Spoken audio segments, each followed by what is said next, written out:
Here's the latest rain radar over New South Wales. Thankfully, the situation in Sydney was not as bad as they were thinking. But as you can see, the rain is back in the southeast of Queensland. It is thumping right now just between Sydney and Newcastle, Central Coast areas a bit further.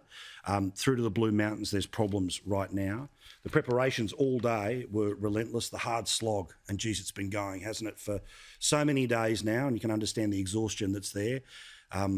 Normally these people would be referred to as examples of toxic masculinity. Otherwise, in a flood and an emergency, they're called normal people, where they don't care whether you vote this way, vote that way, look this way, look that way. Normal people pitch in and fight. They pitch in and fight, and they fight to help each other.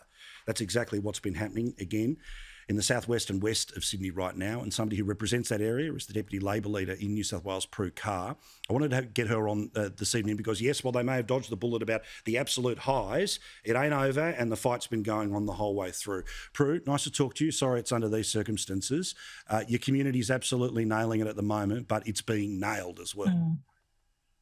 Yeah, absolutely been nailed. But what you were just saying is so true. Like, people just sort of get in and fight. And I tell you what, over the last 48 hours, I've just seen just how great Aussies can be when we get together and try and help our neighbours. Like the sort of stuff I've seen in the past day, locals contacting me saying, I'm going to run my own barbecue for the SES. Can you help promote it?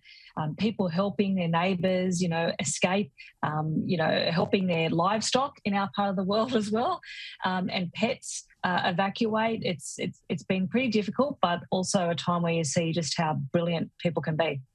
As you know, there are people that have had 7 floods in 7 years. They've had all sorts of things they have to deal with.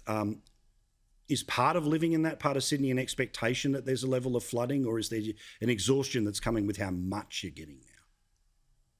Yeah, sure. Where we are in our part of Western Sydney, we're on a floodplain, but we have definitely copped it. Like the people that are sort of closest to the Hawkesbury part of Western Sydney, this happened only 12 months ago. And while it looks like we sort of dodged a bullet today and it's not as bad as we thought it could have been or was predicted to have been, there's only so many times you can go through this. And of course, we're coming on the back of what we've gone through over the past 2 years with the pandemic and the lockdowns and the greater restrictions that we had in our area, and it's been super tough. That's what local businesses are really worried about on the back of this. I think government needs to do better in terms of, evacuation routes and how we support these people and recover and all that sort of stuff. I would say that, but, we need to do better.